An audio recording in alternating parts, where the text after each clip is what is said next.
Hello बच्चों, ध्यानम online class में आपका स्वागत है।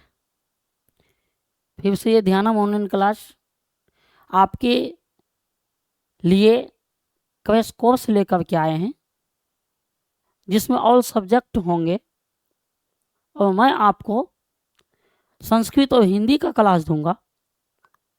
और ये संस्कृत हिंदी के क्लास में ये क्या सब पूछे जाते हैं, आज ये पहला क्लास में हम उस सिलेबस के बारे में आपको बताएंगे। तो बच्चों, ये हम सभी जानते हैं कि कुल पूर्णांक की जो परीक्षा होगी वो परीक्षा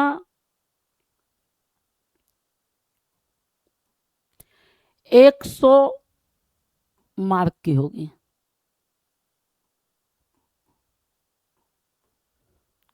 यानी कुल पूर्णांक जो होंगे वो 100 होंगे। इन 100 में से 50 ऑब्जेक्टिव बनाना है, जबकि जो ऑब्जेक्टिव आएंगे वो कुल ऑब्जेक्टिव रहेंगे 100 और बनाना 50 ही है। यानी 50 ऑब्जेक्टिव और 50 सब्जेक्टिव। ये वैकल्पिक प्रश्न की जो संख्या हैं ये रहेंगे 50, जिसमें विकल्प रहेंगे, किसी एक को चुनना है। और ये 50 रहेंगे ये वस्तुनिष्ठ प्रश्न, जिसमें निबंध, पत्र लेखन, इस 50 में अनुच्छेद रहेंगे। अनुच्छेद में बच्चों दो चीज आता है, एक निबंध और एक पत्र लेखन। ये दोनों अनुच्छेद के ही अंतर्गत आते हैं। तो ये अनुच्छेद जो रहेंगे ये रहेंगे 7 मार्क।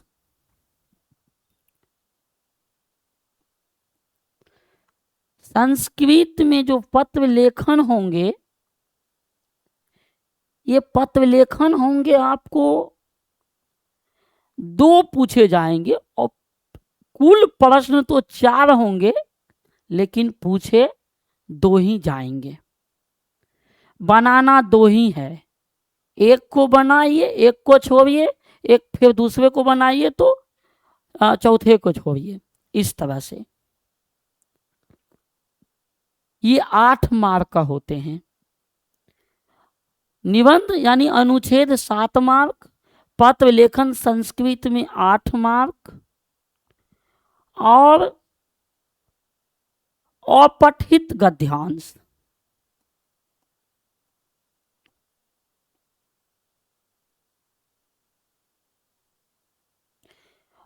बच्चों, ये अपठित गद्यांश संस्कृत में 13 मार्क पूछे जाते हैं। एक 8 मार्क का, एक 5 मार्क का। यानी गद्यांश कितने रहेंगे? ये 13 मार्क्स का गद्यांश हो गए, 8 मार्क का पत्र लेखन हुए, 8 मार्क का पत्र लेखन हो गए, ये 8 मार्क, अनुच्छेद 7 मार्क, अनुवाद। ये बहुत महत्वपूर्ण है बच्चों, अनुवाद। ये अनुवाद जो हैं ये जो आपको पूछे जाएंगे, ये अनुवाद पूछे जाएंगे 6 मार्क। क्वेश्चन सब में 2 गुना रहेगा, बनाना उसका आधा ही है। तो 8 7 15 13 28 और 6 ये 34। ये कुल अभी 34। और जो प्रश्न उत्तर होंगे ये संस्कृत से संबंधित, ये प्रश्न उत्तर जो होंगे ये संस्कृत से संबंधित ये पूछे जाते हैं बच्चों 16 मार्क्स। तो ये कुल मिला के कितने हो गए? 50। अनुच्छेद में जिसमें 4 देते हैं अनुच्छेद बनाने के लिए किसी एक पे बनाना होता है, वो भी 7 वाक्य में। चाहे हिमालय पर हो, गंगा पर हो, रक्षाबंधन पर हो, दीपावली पे हो, दुर्गा पूजा पर हो, या कोई प्रिय कवि पर हो, या मम विद्यालय पर हो, या उसमें मम विद्यालय या तो अस्माकम हमारा विद्यालय या कभी मम विद्यालय, ये दोनों तरह से दे देते हैं। एगो अस्माकम यानी हमारे देश, यानी कि देशभक्ति पे दे, अस्माकम राष्ट्रभक्ति। तो ये अनुच्छेद होंगे जिसमें 7 मार्क ही हैं, 7 वाक्य ही बनाना है और प्रत्येक वाक्य में 1 मार्क्स। उसके बाद ये पत्र लेखन, ये पत्र लेखन में कभी विद्यालय के फीस को लेकर के, ज़्यादा से ज़्यादा तो संस्कृत में किसी जगह की आप यात्रा किए हैं, मित्रों से उसका चर्चा कीजिए, या बहन भाई बहन की शादी है उसमें आप अपने मित्र को पत्र लिखिए, या आपका जन्म दिवस है, आप अपना जन्म दिवस को धूमधाम से मना रहे हैं, उसके लिए आप अपने मित्रों को पत्र लिखिए। ये पत्र लेखन में आते हैं। ऐसे पत्र लेखन में प्रश्न आएंगे।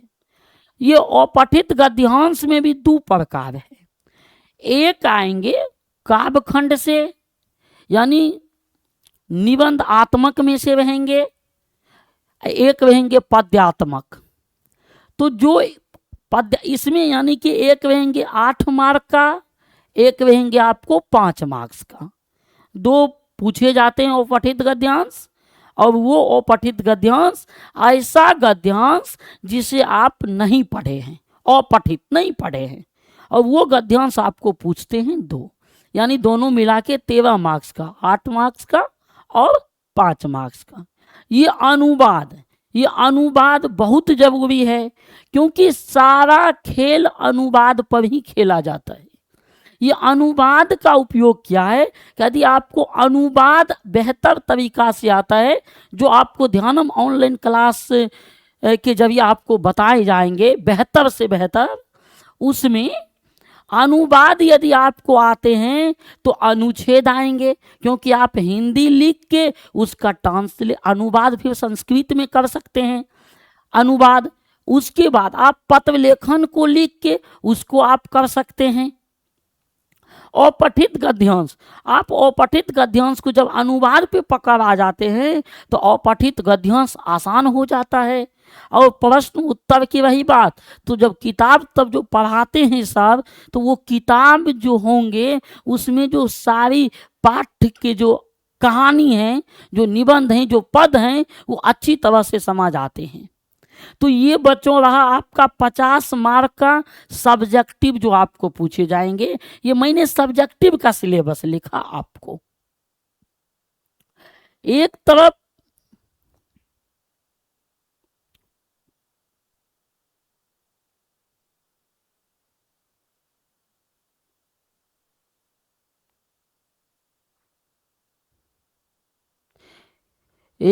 आपको रहेंगे बच्चों ये 50 मार्क के वैकल्पिक प्रश्न में जो विकल्प रहेंगे, जैसे आपके संस्कृत में इधर कुल 14 पाठ, यानी 14 पाठ, 14 पाठ हैं आपके इस क्लास संस्कृत के क्लास संस्कृत 10वीं वर्ग के प्यूषम में। 14 पाठ में से सब में से ऑब्जेक्टिव रहेंगे, जिनका ऑब्जेक्टिव 50 मार्क में ही पूछे जाएंगे। ये 14 पाठ में पहला पाठ है आपका मंगलम, जिसके लेखक का नाम है महर्षि वेदव्यास। दूसरा पाठ है पाटलिपुत्र वैभवम। बच्चों ये जो दूसरा पाठ है ये पाटलिपुत्र वैभवम, ये बहुत ही महत्वपूर्ण पाठ है। ये पद्यात्मक है। पहला जो है मंगलम, ये पद्यात्मक पाठ है। और दूसरा जो है ये पाटलिपुत्र वैभवम, ये जो संस्कृत की विद्या है ये निबंधात्मक पाठ, निबंधात्मक पाठ। मंगलम है पद्यात्मक, पाटलिपुत्र वैभवम है निबंधात्मक पाठ। उसके बाद है अलस कथा। ये जो अलस कथा है बच्चों, ये अलस कथा पाठ है कथात्मक, क्योंकि जितना भी पाठ में कथा लगे वो सभी कथात्मक हैं। अलस कथा, करमवीर कथा और वृद्ध व्याघ्र तक, व्याघ्र पथिक कथा, सॉरी व्याघ्र पथिक कथा, ये तीनों कथात्मक है। निबंधात्मक है पाटलिपुत्र वैभवम, मंगलम पाठ है पद्यात्मक, अलस कथा है कथात्मक। लिख ले बच्चों, यदि कॉपी कलम निकाल के लिखेगा तो ये सिलेबस तो पढ़ने में बहुत आसान होगा, क्योंकि हर सब कुछ लेकर के आएंगे आपके सामने।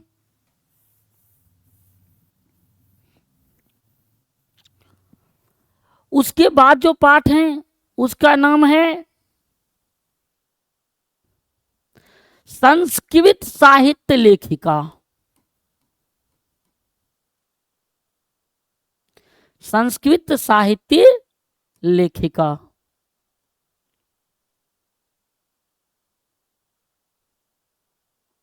ये संस्कृत साहित्य लेखिका पाठ है। ये चौथे पाठ हैं। ये भी है निबंधात्मक, क्योंकि ये लेखिका के बारे में बतलाता है। ये निबंधात्मक पाठ है। उसके बाद है एक भारत महिमा। ये भारत महिमा पाठ, ये भी पाठ पद्यात्मक है, क्योंकि इसमें जो दो कथाएं ली गई है, इसमें दो अलग अलग लेखक के द्वारा रचना है। पद्यात्मक में पौराणिक कथा से जो दो श्लोक लिए गए हैं, उसमें एक है भागवत पुराण से, एक है विष्णु पुराण से, और अन्य है आधुनिकी क्षेत्र से, जिनके लेखक हैं उमा शंकर शर्मा, या तो उमा शंकर ऋषि, या उसे कह सकते अध्यक्ष। तीन है, क्योंकि जिस समय ये सिलेबस 2009 में आए थे तो उस समय संस्कृत विभाग के जो अध्यक्ष थे वो उमा शंकर ऋषि थे, या उमा शंकर शर्मा कहिए, और उसी को अध्यक्ष। तो कहीं कहीं कभी कभी बिहार बोर्ड जब प्रश्न बनाते हैं तो पूरा नाम न दे करके अध्यक्ष ही पूछ देते हैं। इसलिए विभिन्न प्रकार की जो गाइड चला है उन गाइड में अलग अलग नाम मिलता है, जिससे लगता है कि ये अलग है। उसके बाद छठा पाठ है भारतीय संस्कार। हमारे जीवन में तो संस्कार का बहुत महत्व है। भारतीय संस्कार, ये पहला पाठ, ये छठा पाठ है भारतीय संस्कार। ये भारतीय संस्कार पाठ में हमारे संस्कारों के बारे में बताए जाते हैं कि 16 संस्कार होते हैं, और संस्कार का जीवन में बहुत बड़ा योगदान है, बहुत ही महत्वपूर्ण है संस्कार। सातवां नीति श्लोक। ये नीति श्लोक ये महात्मा विदुर जी बताएं धृतराष्ट्र को। जब धृतराष्ट्र ने प्रश्न पूछा और उसका उत्तर मांगा, तो उसका उत्तर चित्त के शांति के लिए धृतराष्ट्र के सभी प्रश्नों के उत्तर ये महात्मा विदुर देते हैं, और वही नीति श्लोक है विदुर का। प्रसिद्ध तो 3 का ही नीति है, चाणक्य नीति, विदुर नीति, शुक्राचार्य नीति।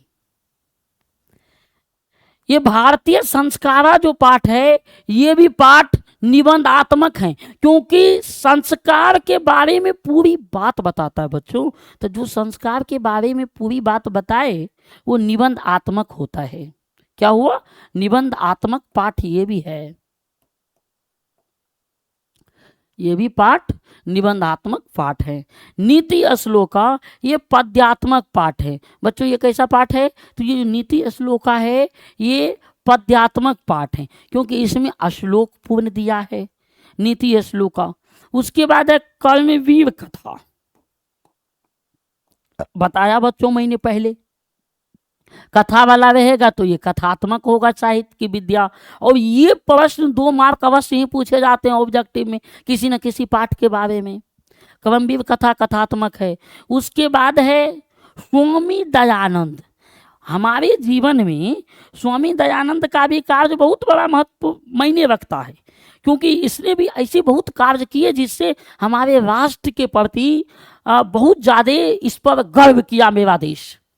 क्योंकि अनेक छुआछूत की भावनाओं को, स्त्रियों की विधवा के विवाहों को, बाल विवाहों को इन्होंने खंड खंड कर दिया।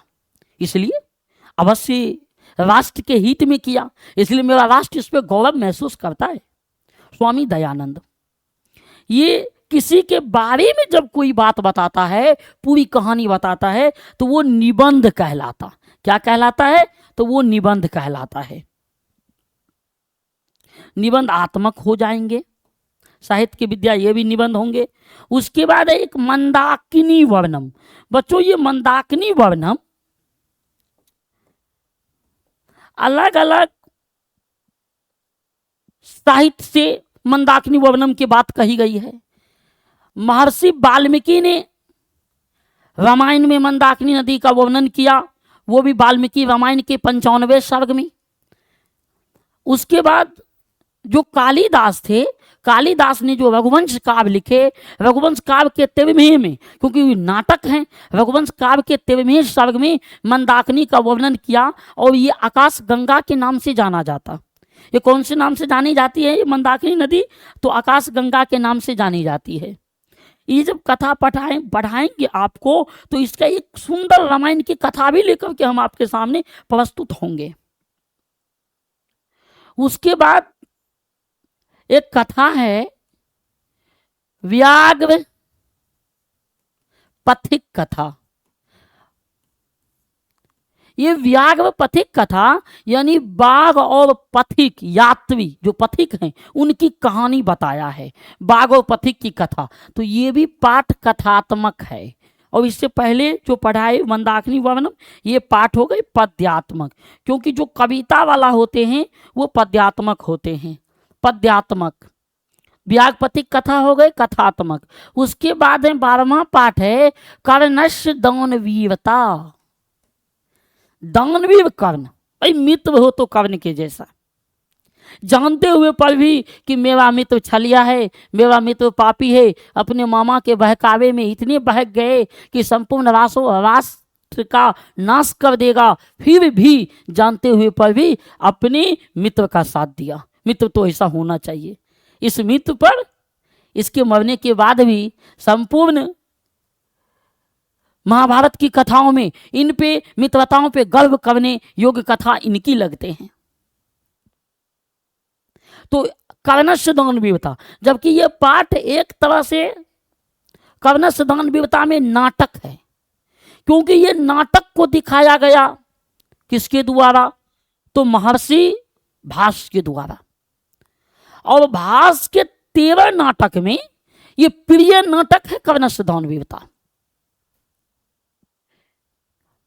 और ये नाटक को उन्होंने दिखाया इंद्र के प्रति, ये इंद्र का कैसा व्यवहार है, और इंद्र के व्यवहार को स्पष्ट किया है इस पे कर्णस्य दानवीरता में।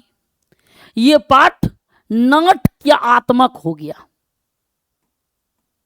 नाट्य आत्मक।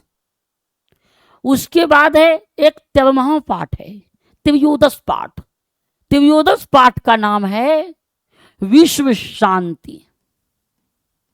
जबकि आज तो शांति कहीं है ही नहीं, दुनिया में सभी जगह टेंशन टेंशन टेंशन, लेकिन ये विश्व शांति, कहा कि विश्व शांति कैसे हो जाए, स्थापित करने की बात कही गई है। तो ये विश्व शांति पाठ कही गई है, यानी कि विश्व को शांति का संदेश दिया। तो ये निबंध हैं। ये क्या हो गए? ये निबंधात्मक हो गए, निबंधात्मक। और लास्ट है शास्त्रकारा, ये शास्त्र के बारे में बताया।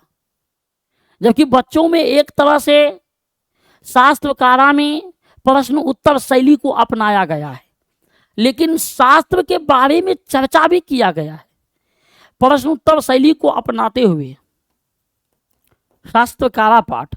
और ये शास्त्रकारा प्रश्न उत्तर शैली को अपनाते हुए शास्त्रों पे व्याख्यान दी गई, इसलिए ये भी पाठ एक तरह से निबंध आत्मक होंगे। तो बच्चों, ये आपका 14 पाठ है। 14 पाठ के बारे में आपको नाम लिखे बताए क्या है। अब इसके चैप्टर को जब प्रत्येक में लेके आएंगे तो इसके प्रश्न उत्तर ऑब्जेक्टिव भी और सब्जेक्टिव भी लेके आपके सामने आएंगे। अब चलते हैं व्याकरण की ओर कि व्याकरण में आपको क्या सब पूछना है, क्या सब पूछे जाएंगे। ये तो 50 मार्क जितना पूछे जाएंगे ये ऑब्जेक्टिव और प्लस सब्जेक्टिव। सब्जेक्टिव तो 16 मार्क संस्कृत में, और प्रश्न भी 16 होंगे, बनाना 8 है और प्रत्येक 2-2 मार्क का रहेगा। अब चलते हैं ग्रामर की ओर, संस्कृत व्याकरण की ओर। तो इसमें सबसे पहले आते हैं वर्ण। ये वर्ण से उच्चारण स्थान भी इसमें पूछे जाते हैं। स्वर वर्ण, व्यंजन वर्ण, स्वर वर्ण के भेद, ह्रस्व स्वर, दीर्घ स्वर, प्लुत स्वर, व्यंजन वर्ण के स्पर्श व्यंजन, अंतस्थ व्यंजन, उष्ण व्यंजन, ये पूछे जाते हैं इसमें। और उच्चारण स्थान पूछे जाते हैं क्योंकि महत्वपूर्ण है। अल्प प्राण, महाप्राण भी पूछे जाते हैं। घोष अघोष भी पूछे जाते हैं क्योंकि उच्चारणों में ये आते हैं। तो ये वर्ण होंगे। वर्ण के बाद आपको पूछे जाएंगे संधि। 2 या 2 से अधिक वर्णों के मेल से उत्पन्न विकार को संधि कहते हैं। अब संधि के 3 भेद होते हैं, स्वर संधि, व्यंजन संधि, विसर्ग संधि। अब ये संधि का अर्थ मेल या जोड़ होता है। कभी कभी पूछता है संधि का अर्थ क्या होता है, तो मेल या जोड़ होता है। तो वर्ण पूछे जाएंगे, संधि पूछे जाएंगे, समास, ये समास पूछे जाएंगे आपको, बहुत ही महत्वपूर्ण है। और आपको इस तरह से इस ध्यानम ऑनलाइन क्लास में पढ़ाई जाएंगे कि आपको कंपटीशन के क्षेत्र में भी एसएससी तक, उससे आगे भी यदि कोई क्षेत्र में यदि व्याकरण पूछे जाएंगे तो उसमें से यहीं से प्रश्न आएंगे। वर्ण, संधि, समास, प्रत्यय। संस्कृत में प्रत्यय महत्वपूर्ण है। हिंदी में प्रत्यय 1 दिन का क्लास लीजिए खत्म, उपसर्ग 1 दिन का क्लास लीजिए खत्म।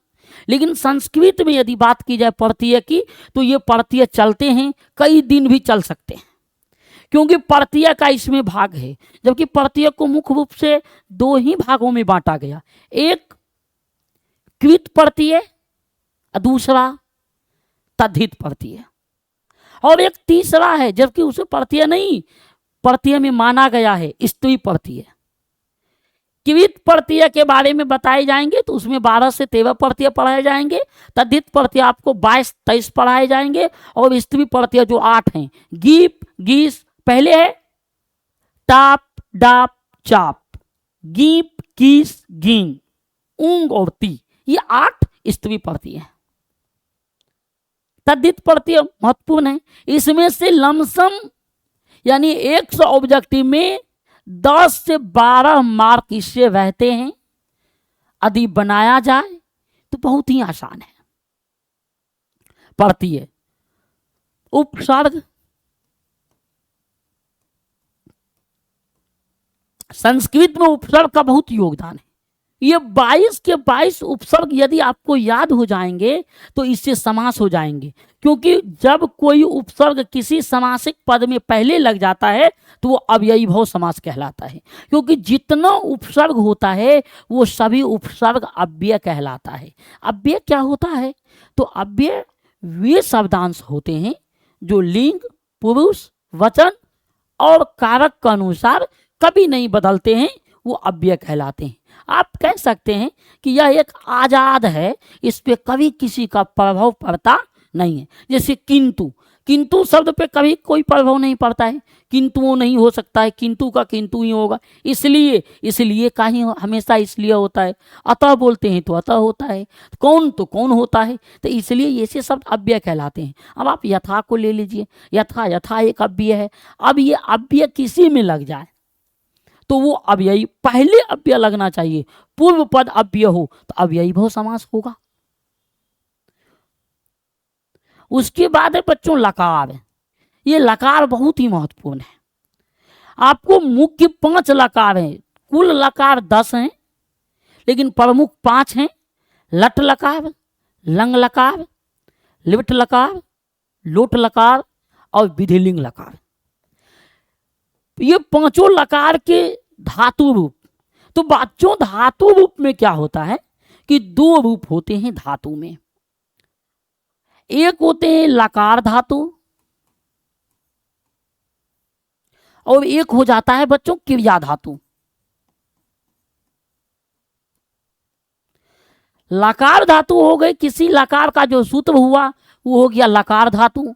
जैसे तीत अंति सीता था आमी आबा आमा, ये लट लकार का परस में पदी धातु हो गए। लंग लकार का हो गए तोता मान हतम तो अम आर आम।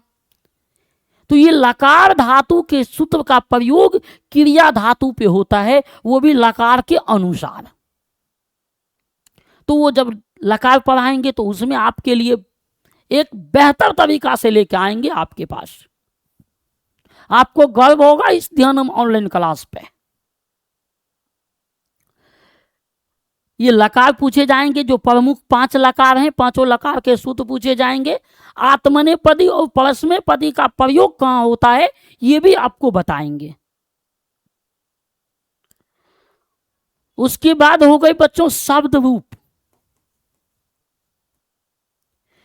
ये सब का प्रयोग कहीं ना कहीं इधर सब्जेक्टिव में भी है। ये मत सोचना कि कभी हमेशा ऑब्जेक्टिव में ही है, सब्जेक्टिव में भी इसका प्रयोग है। क्योंकि ये आने के बाद ही, इस पे पकड़ बनाने के बाद यदि ऑब्जेक्टिव एक तरह से बना लेते हैं तो सब्जेक्टिव आपको आसानी से बन जाएंगे। शब्द रूप बालक का हो, लता का हो, शब्द रूप तो सब है भाई। कोई क्रिया शब्द रूप चलता है तो उसे तिगंत बोलते हैं, और कोई संज्ञा सर्वनाम विशेषण अव्यय शब्दों का शब्द रूप चलता है तो उसे सुबंत कहते हैं। सुप विभक्ति प्रयुक्तम सुबंत पदम, कि जिसमें सुप विभक्ति का प्रयोग होता है उसे सुबंत बोलते हैं। ये सुप विभक्ति में आते हैं प्रथमा द्वितीया तृतीया चतुर्थी पंचमी षष्ठी सप्तमी संबोधन। तो जब कोई सर्वनाम होता है तो उसमें संबोधन नहीं होता।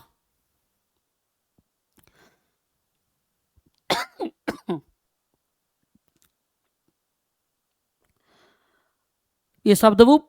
शब्दरूप के बाद एक आते हैं वर्ण संधि समास प्रत्यय उपसर्ग लकार शब्दरूप।